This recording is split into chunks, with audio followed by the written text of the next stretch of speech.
ये कहानी है ईमानपुर में रहने वाले एक छोटी सी लड़की चिक्की की। चिक्की बहुत ही सीधी और दयालु थी। उसकी माँ उसके बचपन में ही गुजर जाती हैं और उसके पिता दूसरा विवाह कर लेते हैं। चिक्की की सौतेली माँ उसे जरा भी नहीं मानती थी। एक बार की बात है, चिक्की के पिता कमाने की इच्छा से विदेश चले जाते हैं। चिक्की की सौतेली माँ का खुशी का कोई ठिकाना ही नहीं रहता। एक दिन बहुत जोरों की बरसात होने लगती है। चिक्की की सौतेली माँ चिक्की से कहने लगती है, जा चिक्की, कितना दिन तू मेरा पैसे से घर पे बैठ के खाएगी? तुझे समझ भी है ये सब कहाँ से आता है? जा पहले कुछ कमा कर ला, तब घर में आना। माँ, बाहर तो बहुत जोरों से बरसात हो रही है, मैं कहाँ जाऊंगी? तुम कुछ कमा कर लाओ, नहीं तो घर मत आना। बारिश के मौसम में काम की तलाश में टहल रही थी। वहाँ पर एक बूढ़ी औरत बैठी मिली। चिक्की ने उनसे पूछा, दादी माँ, आप इतने बारिश में यहाँ क्या कर रही हैं? बेटा, मैं किस्मत से लाचार हूँ। मेरे बेटे बहू ने हमें घर से निकाल दिया। अब मेरे पास रहने का स्थान नहीं है। कहाँ जाऊँ समझ नहीं आ रहा है। इतनी अवस्था हो गई है मेरी, इसके लिए मैं यहाँ पर बैठ गई हूँ। आप चिंता ना करो, मेरा घर पास में ही है। वहाँ पर मेरी सौतेली माँ मेरे साथ रहती हैं। वो हमें मानती भी हैं, परेशान भी बहुत करती हैं, पर जैसी भी है तो मेरी माँ ही। इसके लिए वो खुश रहें बस, और कुछ नहीं चाहिए हमें। आप मेरे साथ चलो।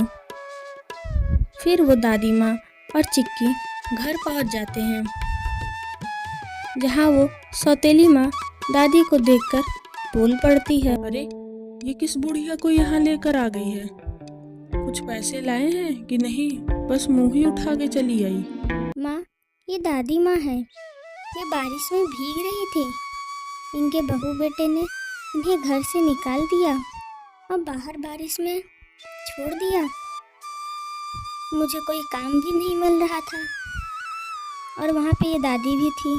मैंने इन दादी से पूछा, कृपया इन दादी को अपने साथ रहने दो अपने पास, और जो भी पैसे की बात है मैं कल कमा कर ला दूंगी। आप निश्चिंत रहो। अच्छा ठीक है, तुम बहुत ज्ञान की बातें बताती है। तुम जाओ अपने कमरे में इन्हें लेकर जाओ। चिक्की की सौतेली माँ चिक्की और दादी माँ पर हुक्म चलाना शुरू कर देती हैं। चिक्की पैसे की तलाश में अपना सामान गांव-गांव लेकर घूमना शुरू कर देती है और दादी माँ घर में रहा करती थी। एक दिन की बात है, जब चिक्की बाजार में अपना सामान बेच रही थी, तभी अचानक उसकी सौतेली माँ के दिमाग में आया कि अरे ये बुढ़िया दिन रात कमरे में करती क्या है? चलो आज चोरी से देखते हैं, करेगी क्या ये? कहीं चोरी तो नहीं कर रही है?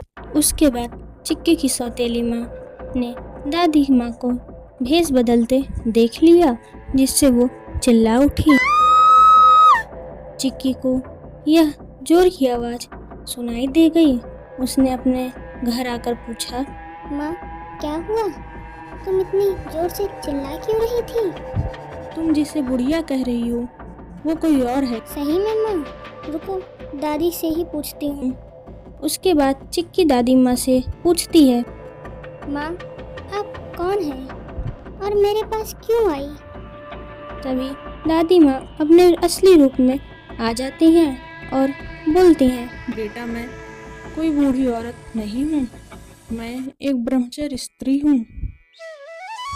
आपके कष्ट को देखकर मैंने ऐसा रूप बनाया था जिससे आप हमें अपने घर लाए और मैं आपकी सौतेली माँ को दंडित कर सकूं। पर आप प्रतिदिन भगवान से यही मांगती थी, हे भगवान, आप हमें कितना भी कष्ट दिए हों, परंतु मेरी माँ को कुछ भी मत होने देना, जिसके कारण मैं कुछ भी नहीं की। परंतु तुम्हारी ये साधना से मैं बहुत प्रसन्न हो गई हूँ। मैं तुम्हें ये जादुई चक्की दे रही हूँ, जिसे तुम जो भी मांगोगी सब तुम्हें मिल जाएगा, परंतु याद रखना कभी किसी लालसा से नहीं मांगना। यह बोलकर वह स्त्री गायब हो जाती है, जिससे चिक्की दिन रात अपने लिए सोना चांदी कपड़ा सब कुछ ले रही थी और अपने जीवन को अच्छे रूप से चलाने लगी। एक दिन उसकी माँ आती हैं और चिक्की से कहने लगती हैं, बेटा, मैंने जो भी किया आपके साथ उसके लिए हमें क्षमा कर दीजिए। अब से मैं ऐसा आपके साथ कभी न करूँगी। अरे माँ, ऐसा ना बोलो, आप ही तो मेरी सब कुछ हो। पिताजी परदेश में पता नहीं क्या कर रहे हैं, अभी तक उनका कोई खबर नहीं है। जो भी है आप ही तो हैं। फिर दोनों लोग अपनी ज़िंदगी अच्छे से गुजारने लगते हैं।